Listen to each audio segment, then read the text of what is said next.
What's going on, guys? My name is Peter Cattani, and I'm here to show you my fun but yet winnable Demigra deck. It was expired by one of our other PPG players named Juan Brand. It's a good guy.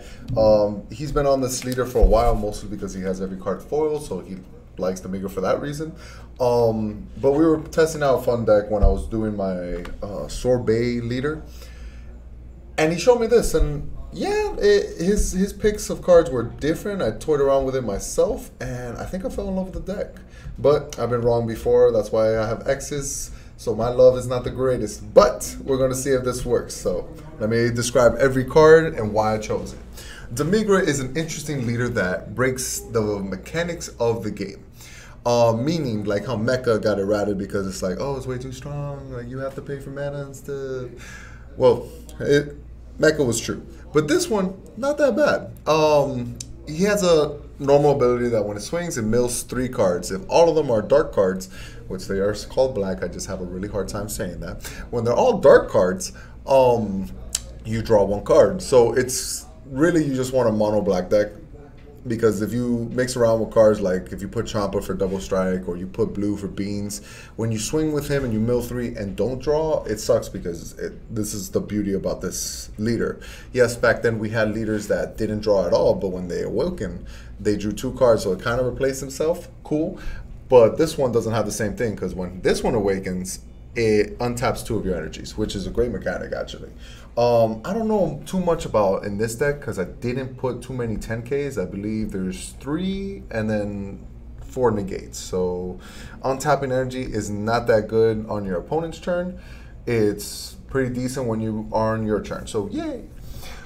On his flip side, let's see, bam. On his flip side, this is where he breaks the mechanics of the game. You're able to overwhelm or dark overwhelm twice a turn, and that doesn't mean you can do 2 overwhelms and then 2 dark overwhelms, so it's going to be the total of 4. No, you only get 2 of each. So really strong because overwhelm is just a really good mechanic.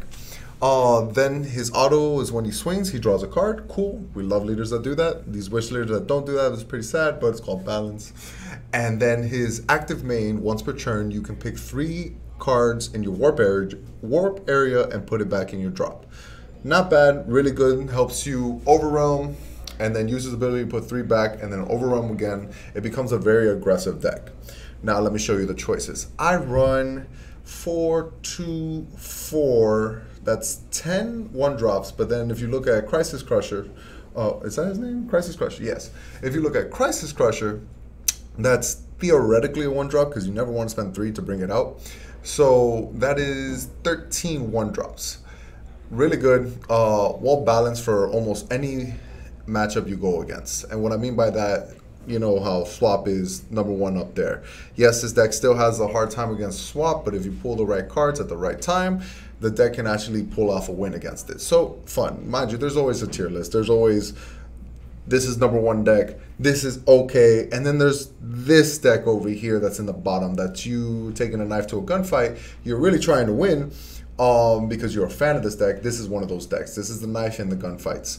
But you're like Bruce Lee dodging bullets and you can pull off a win.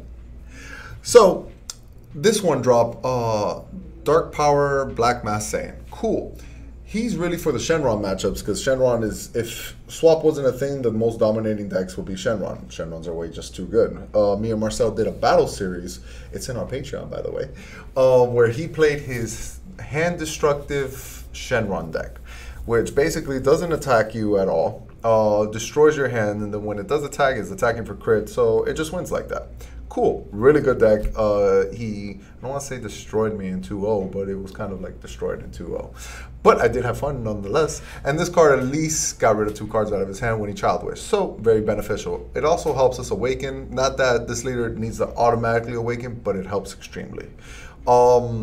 It's a great 1-drop. Our negate that grabs back 1-drops, you keep setting it up, so once you have 2 against a Shenron leader, you feel pretty good because you know their Child Wish, so you're going to get rid of 4 cards. Cool. Kami is only a 2 of 1 because it replaced itself. I'm a big fan of that. Everyone else theoretically didn't replace himself as 1-drops unless you swung with the Vegeta, but most of the time I like to play and set it up where against Shenron where they can't activate Child Wish or they don't want them to kill it. But against other matchups, when I know it's not does anything, it's a 15 swing and it helps me awaken. Cool.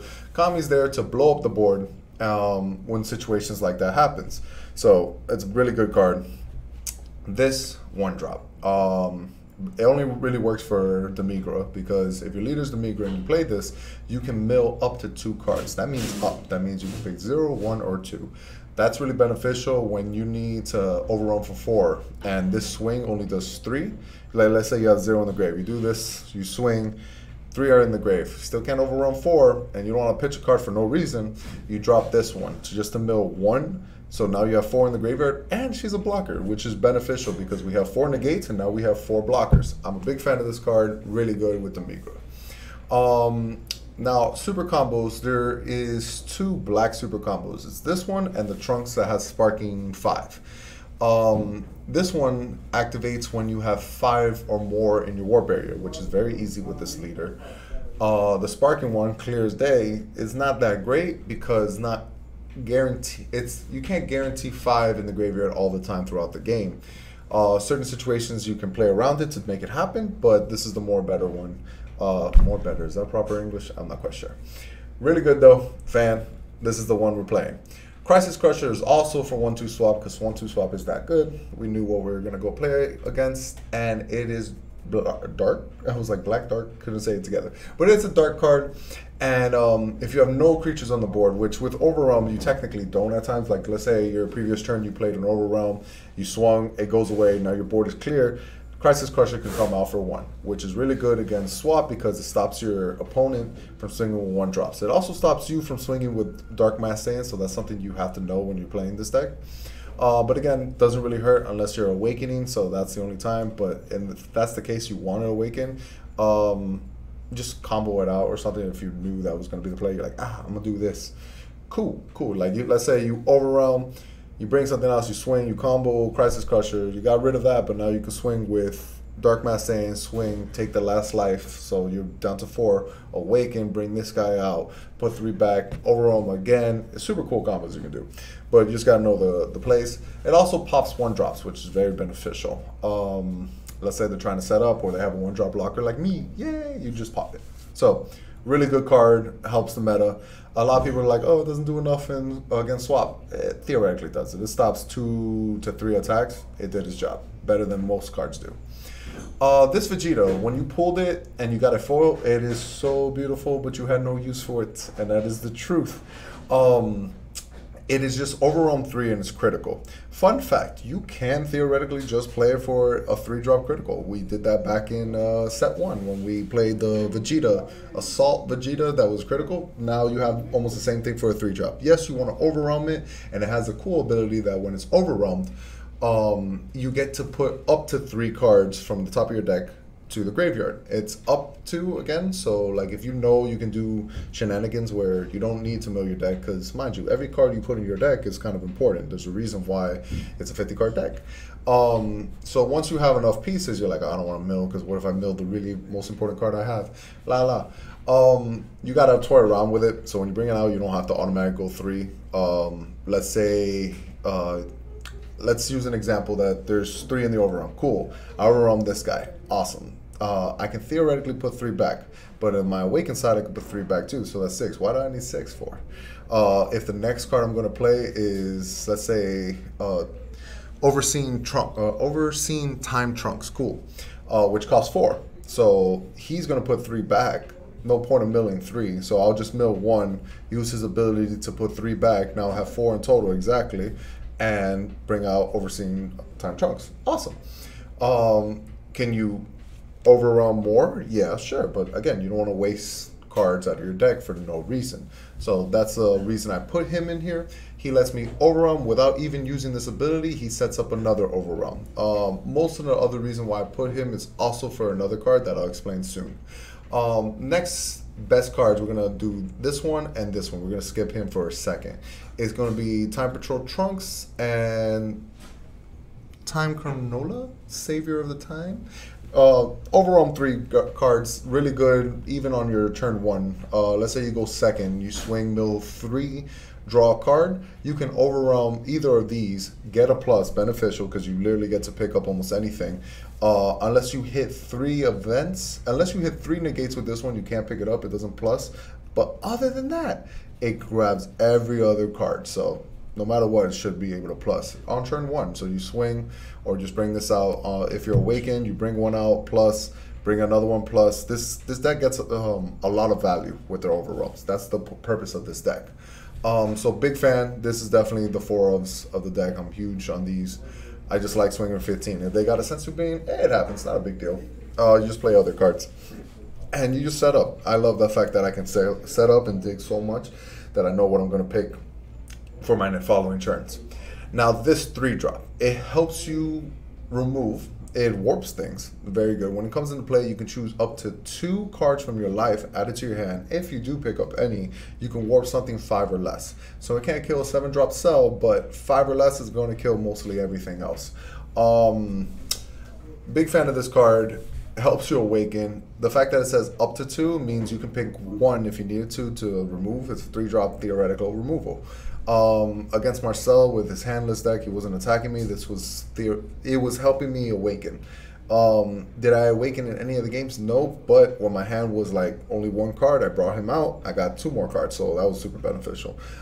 Big fan of this card. I found out how good it was. So you have 4, 3, you have 7 awakeners in this deck. Is that enough? Theoretically, yes, because if you do need one of them, you can get them back either way. Your negates grab back 1-drops, so if I need to awaken, I can grab this back. And another card we play is Power Overseeing Time, can usually grab this back too. So combos.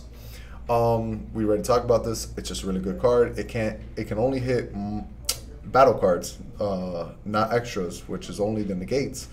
So most of the time, it's always going to hit. This is the questionable card of the day. It is Shenron, which is like, Peter, why are you running Shenron? You overrun. You never have Sparking 5, which you are almost correct. But in certain situations of the game, you can kind of work around it because your awakened side puts 3 automatically back. So let's say you defend yourself on your opponent's turn, and you defend it only for 2 cards. You negated something, you combo out 1 thing. That's 2 cards. On your turn, you can literally put 3 back and use Shenron beneficially, where you grab something back, your 1-drops are solid. Just grabbing a Kami lets you draw 2 cards, setting up a blocker, whatever the case, or even grabbing your super combo. His untap mechanic is really why we're using him. And then the critical part, I never used it once in any of my testing, but it's the untap part because we don't like tapping out. And when we play our 5-drops, when we get to turn 5, that's the big turn. And one of our 5-drops doesn't require overrun. It requires you to play 5 to bring them out, but you get tapped out. This helps you. I'll explain into that in a second. Another really cool thing about this is, like, let's say he's on the board and you have Vegeta, and you don't want to like overrun because you're like, oh, I need to do the sparking stuff. You literally can bring out Vegeta, send 2 to the top of the deck, and then his ability, put the 3, you'll have 5 again to do sparking for whatever the case you need to do. But it's another thing that like kind of like works with each other. Shenron's way too good not to play, but it's not 100% needed at 4. I'm wanted to do 3, but like your turn 1, 2s are like just 1-drops. Your turn 3, depending on the state of the game, is also 1-drops, or this Massane. Your turn 4 depends what you're overwhelming, but it's a lot of 1-drops. It's the Massane or it's the Shenron. The Shenron is just really good. It's a card that demands removal from your opponent, because if it doesn't, I'm gonna get more value from it. It replaces itself. Next turn, it gives me a +1 plus more. Huge fan of Shenron, and he's the main reason why I wanted to play Demigra, because I'm like, oh, Demigra finally has an untap mechanic, because that was his only problem with the deck. Every time I tried him back then in the old format, or the old set when he first came out, because the big cards, super cool to play. My problem was it didn't tap. It didn't untap unless you put Sensu Beam, but then slow down the deck. So Shenron is kind of an answer. If you want to add a third one, this is the only card that like I still question at 3. I want it at 2, but I like it at 3. It's very compact. If you don't care about swap, if your locals has a gentleman agreement that we do not play swap because we like to have fun in this game, I would take out Crisis Crusher and side them to add maybe like 2 more Shenrons and another of these over here. But in my locals, you know, we got those people who are like, oh, I want store credit and they want to win events. So they play swap, which is fine. Some people actually have fun playing that deck. I don't know how, but it's cool. Next card is best card. I want to say the best card of this deck because it's overall 4. If there's anything negative about it, it's the fact that it's overall 4. You have to pay 2. It has double strike, and when it comes into play through Overwhelm, you grab any battle card from your warp and add it back to your hand. It's 20k, so it demands a 10k when attacking. It's double strike, so you don't theoretically need Champa in your hand. You can just swing with a double strike every time. It's not a surprise factor, but that's okay. And the fact that it replaces itself with any card you want is huge. That's in your warp, but most of the time, any card you really want is in your warp anyways. It grabs back super combo, so you can theoretically read this as a 30k double strike draw card. Because you bring them out, you grab your super combo, you swing, that's going to be 30k, and it still replaces itself. Very strong. Best card in this deck. You don't need explanation. But the one that we should talk about, can I make it like, ooh, shot like blue, like, boom. This card. This is the best card, but this card is quite impressive. In the new stamp cards with, the one that's like champion, I forgot what it says, but I think it has like different cards. Man, I'm looking here. Which one's stamped? I got no cards that are stamped right now. God, this sucks. Bad example. But they're stamp cards. They stamped this one, and a lot of people question why this one. I didn't know the answer to it either until I actually played it, and this card is the Stones. This card is amazing. When even playing, I was just playing it as Overwhelm until Marcel's like, oh, it's Dark Overwhelm. I'm like, what do you mean it's Dark Overwhelm? I get a 15k that can take stuff for one. I want to say it's the best card. I know this is the best card, but this card is the reason to play the deck. So when she comes into play, you have the Dark Overwhelm 4. So you need to banish 4 dark cards, which is totally fine because we're a mono black deck, so it's going to work. And you need to just pay 1. Okay, not bad. It's a 15k, and with Dark Overwhelm, if you don't know, it's not like Overwhelm. Dark Overwhelm means it stays on the board. It never leaves at the end of the turn, which is huge. So you bring out a 15k for 1 that stays on the board, and if it came out through Dark Overwhelm, when you play it, you get to take a 3 or lower from your opponent's side of the field onto your side. Mind control it. And you get to keep it. That is huge. That is amazing. With that saying, like against 1-2 swap, the main reason why I put it in there until like I realized it's just good almost in any matchup. And the ones that it's not, you just charge it. It's not a big deal. But when they have goaltends and you can't kill it, or they have 2 goaltends, you take one and you swing your 15 to the other one. Are they going to waste a 10k to protect it? Probably not. So you literally got rid of the board. Super easy. And getting a goaltend is so beneficial. Card is incredible. If there's anything fun about playing Demigra, it's going to be this card when you play it. You're going to be like, I love this deck. We do not play Scientist Fool. We do not play Massan. The reason we don't play Massan is because we have this answer, so we don't need to be clearing up the board too much. And this thing gets rid of anything that's big. Anything big. 7-drop, sell. Get rid of it. It's answers to everything. If anything, I want this as a 3-of. I might change. Like, I'm still toying around with the deck of how I want to perfect it, because at the 5k that ARG is going to have, I might take this because why not, YOLO? But I got bills to pay, so I might play 1-2 swap either. I don't know. I want to be the hero where I don't play it, but it didn't work too well in that. So this card, you overwhelm 5 for 1. It's double strike, and when it comes into play through overwhelm, you get to warp one of their battle cards. Doesn't matter what the level is, doesn't matter anything, you get to warp it. Very good card. For 1 mana, for 1 energy removal, it's incredible. And 5 is easy with this deck when your leader's putting 3, no matter what side it is. So, good card. Might be a 3-of. And this 5-drop that you've never seen play ever since you opened it through your box, because I know you guys didn't play Demigra. It is very, very strong. It is a triple strike, and his auto is that when he attacks, he grabs every card on your opponent's side of the field, every battle card on your opponent's side of the field, not energies, battle cards, and uses them for combo, ignoring barrier. So really strong. When you're attacking against a defender, It's not that strong because it's going to remove the defender anyways, but when you're not attacking the defender and they got other things on the board, you're like, haha, this is like a board removal. Very strong. It gets rid of everything, the fact that it ignores barrier. So great 5-drop. The problem with him back then, when I did try him out, I would tap out doing it. And if I didn't win, I just gave him 3 cards because the triple strikes wasn't that good. Now with Shenron, I'm able to do this turn 4, set it up, and turn 5, bring out this 5-drop. And if I did not win, I can use Shenron to untap 2 for beneficial, which theoretically does not matter. Because we don't run any 10Ks to really use Shenron's untap 2 ability, but it's nice to not be tapped out. You can also do other cool plays. Let's say you bring this out, then you overrun one of these things. You're going in. Shenron is beneficial. Trust me. Try it out. You'll see. Then this Demigra is the stones. It's amazing. There's not much to talk about it. When he comes out, you swing. You almost win. Guy's a monster. Period, point blank. Beast.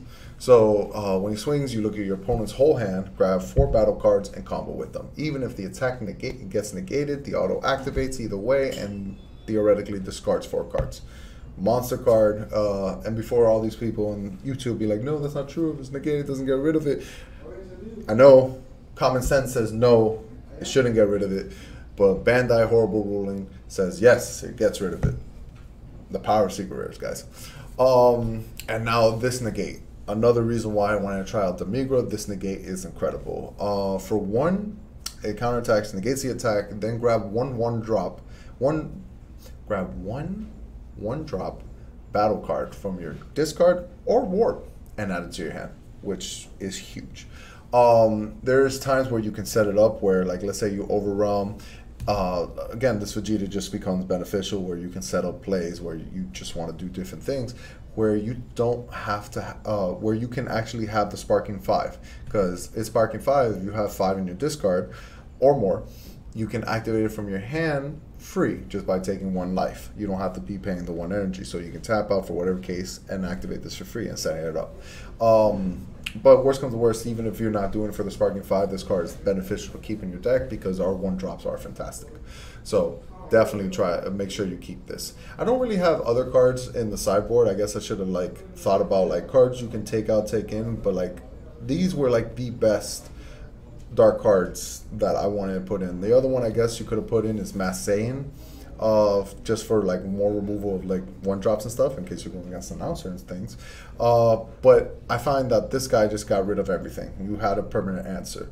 But you only run 2. How can you guarantee it? With the amount of mill that I run in this deck and the amount of digging I do, I can grab it. If it got milled, then Overseeing Time can just grab it back. There is 4 of them. Another cute thing about Overseeing Time is like you bring out Overseeing Time and there's 1 in the warp, you just grab that, so like next turn you can do it. Or that same turn, if you're Awakened, you pay 2, grab Overseeing Time with Overseeing, play another Overseeing, grab something else. Now you have 2 double strikers out of nowhere for 2 mana, and it was just 1 card that replaced itself.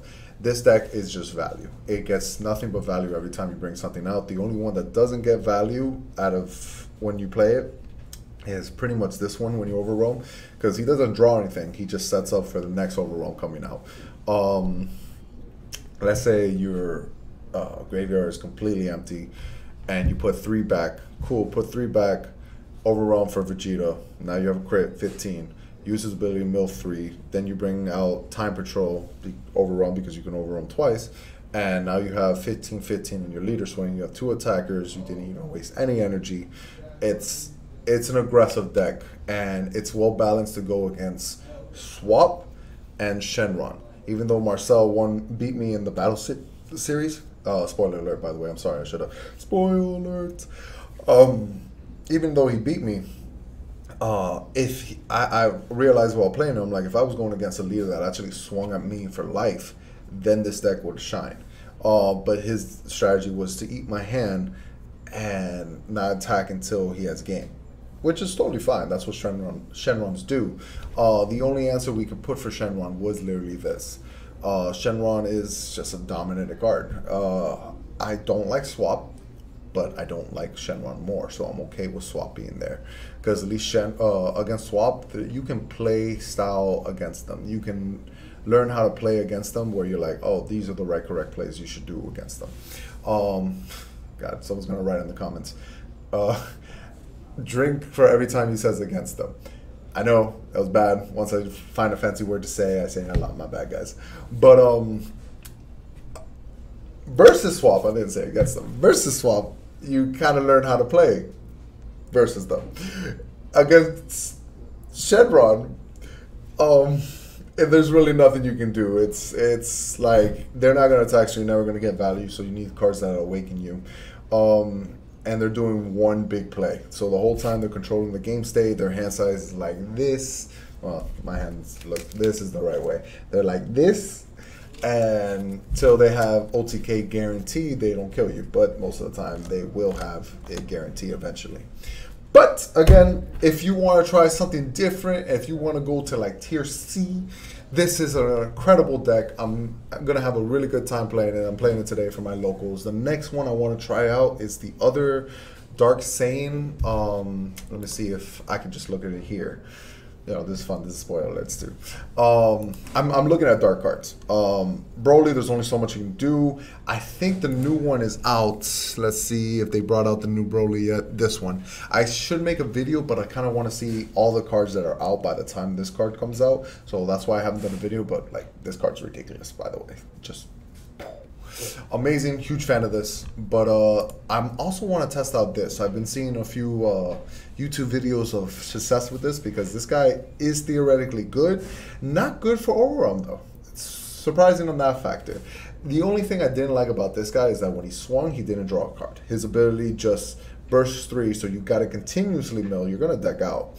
But there's a purpose for it because their main card they want to use is a 3-drop that guarantees a hit as long as there's no blockers.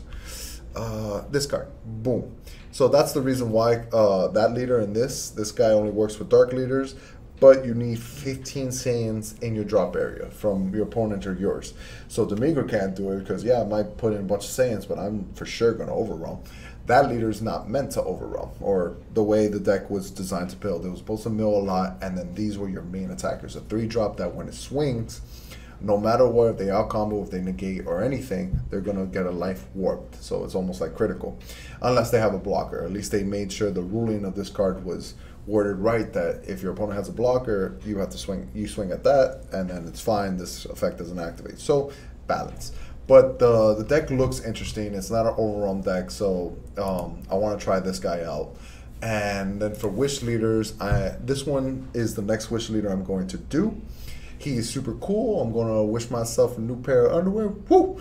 If you guys don't understand that joke, that's what happened. That's why it's Pilaf and then Oolong afterwards, because that's what he did. He wished himself a new pair of panties. Softest underwear. Funny episode of Dragon Ball. But wish leader going to do that. Next fun deck this, and then probably competitive deck this, because I believe this guy is just competitive. Anyone who can read cards can see that this card is super strong. Its ability to take a life, add it to your hand, doesn't even crit yourself, it adds it to your hand and choose one card in rest mode and switch it to active. That's your energy. That's a big battle card that swung, or himself. Why himself? I don't want to do 15. Maybe energy because I need to untap to do something. It is a freezer army, so Bloodlust is a thing. Even though there's an answer to Bloodlust for minus kill zone, it's still Bloodlust is a thing. And man, it's Broly, bro. That guy looks like a monster. So till next time, these are the decks. I like this setup because it lets me show you other cards that I can think about and talk about. So yeah, thank you for joining me. I hope you liked this short video. And till next time, that I said already. Later, guys.